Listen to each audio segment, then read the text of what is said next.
আসসালামু আলাইকুম। আকলিমাস ব্লগ থেকে আমি আকলিমা সবাইকে আমন্ত্রণ জানাচ্ছি সম্পূর্ণ ভিডিওটি দেখার। হাজির হয়ে গেলাম গরুর কলিজা আর ফুসফুস দিয়ে মজাদার স্বাদের একটা ভুনার রেসিপি নিয়ে। আশা করি পুরো ভিডিওটির সঙ্গেই থাকবেন। আর এই রেসিপিটির জন্য আমি এখানে নিয়েছি গরুর কলিজা আর ফুসফুস। কলিজা আর ফুসফুসগুলোকে আমি ছোটো ছোটো করে কেটে নিয়েছি আর পানি দিয়ে ধুয়ে অনেকক্ষণ চালনির মধ্যে রেখে দিয়েছিলাম, যার কারণে সবটা পানি ঝরে গেছে, নিচে একদমই আর পানি নেই। এই পর্যায়ে আমি দিয়ে দিব পেঁয়াজ বাটা, দিয়ে দিব রসুন বাটা, দিয়ে দিব আদা বাটা। দেওয়া হয়ে গেলে এর স্বাদ বাড়ানোর জন্য দিয়ে দিব জিরা গুঁড়া, দিয়ে দিব কিছু মৌরি গুঁড়া। এই পর্যায়ে দিয়ে দিব স্বাদ মতো হলুদের গুঁড়া, দিয়ে দিব মরিচের গুঁড়া, দিয়ে দিব ধনে গুঁড়া আর দিয়ে দিব স্বাদ মতো লবণ। এরপর আমি দিয়ে দিব দারুণ একটা ফ্লেভারের জন্য গরম মশলা। আমি এখানে গরম মশলাটা দিয়ে দিয়েছি, মাংস মানেই গরম মশলা, এছাড়া কলিজা বা মাংসের ফ্লেভার হবে না। ফ্লেভারের জন্য গরম মশলা দিতেই হয়।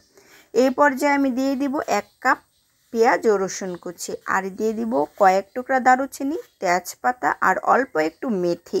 এখানে পেঁয়াজ ও রসুন একটু বেশি পরিমাণেই দিতে হবে, যেহেতু কলিজা ও ফুসফুস ভুনাটা মজার হতে চলেছে, যার কারণে পেঁয়াজ ও রসুনটা একটু বেশি না দিলে একদমই মজা হবে না। আর ফ্লেভারের জন্য তো আমি দিয়েই দিলাম দারুচিনি। আরও স্বাদ বাড়ানোর জন্য আমি দিয়ে দিয়েছি কয়েকটা শুকনো মরিচ, এতে করে স্বাদ দ্বিগুণ বেড়ে যাবে। সবগুলো যখন ব্রাউন কালার হয়ে যাবে, আমি এই পর্যায়ে দিয়ে দিব কলিজা ও ফুসফুসগুলো। এখানে পেঁয়াজ ও রসুনগুলো বাদামি কালার হয়ে গেছে, আমি ফুসফুস ও কলিজাগুলো দিয়ে দিচ্ছি। দিয়ে নেড়েচেড়ে হালকাভাবে প্রথমে নেড়েচেড়ে দিব। এই পর্যায়ে সবটা মশলা আমি নেড়েচেড়ে একসাথে মাখাবো না, একসাথে মিশাতে যাব না, তাদেরকে নিচ থেকে মিশানোর সুযোগটা আমি দিয়ে দিব। এরপর অল্প পরিমাণে পানি দিয়ে দিয়েছি, দিয়ে আমি কিছুক্ষণের জন্য ঢেকে রেখে দিয়েছিলাম। হালকা একটু জাল উঠে এসেছে, যখন হালকা একটু বলক উঠে আসবে নিজের থেকে মশলাগুলো কিন্তু মিশে গিয়েছে। এই পর্যায়ে দারুণ সুন্দর একটা কালারও উঠে এসেছে কলিজা ও ফুসফুসের মধ্যে, আর দেখতে কিন্তু অসম্ভব লোভনীয় লাগছিল।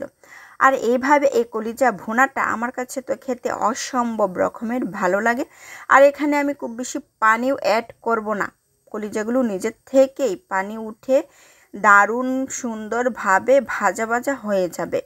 আর যে তেল দিয়েছি এখানে আমি একটু বেশি পরিমাণে তেল দিয়েছি, যেহেতু কলিজা বোনার মধ্যে একটু তেল বেশি দিতে হয়। আর তেল দিয়েই কিন্তু এই কলিজাগুলো ভালোভাবে সিদ্ধ হয় ও সুন্দর হয়ে ভাজা হয়ে থাকে। এখানে কলিজা ও ফুসফুসগুলো মোটামুটিভাবে ভাজা হয়ে গেছে। আমি আবারও একটু নেড়ে ছেড়ে দিব আর কিছুক্ষণ পর পর ঢেকে দিব, যাতে করে কলিজাগুলো ভিতরে থেকে সিদ্ধ হয়ে আসে। আর এখানে দেখতে অসম্ভব লোভনীয় লাগছিল। কলিজা বোনা অনেকেই খেতে পছন্দ করে না, আস্তে একটা গন্ধ থাকে, কিন্তু তাদের বলছি যে পেঁয়াজ রসুনটা একটু বেশি দিবেন, গরম মশলার পরিমাণটা একটু বেশি দিবেন, তাহলে আর কোনো রকম ধরনের গন্ধ থাকবে না। আলহামদুলিল্লাহ, এখানে হয়ে গেল মজাদার স্বাদের কলিজা ও ফুসফুস ভুনাটা। আর এটা দেখতে অসম্ভব লোভনীয় লাগছিল, খেতেও কিন্তু অসম্ভব মজা হয়েছে। আর এইভাবে রান্না করলে কোনো রকম তিতাও লাগবে না। অনেকেই কলিজা রান্না করলে একটু তিতা লাগে, কিন্তু এভাবে রান্না করলে একদমই তিতা লাগবে না। আজ এই পর্যন্তই, আল্লাহ হাফেজ।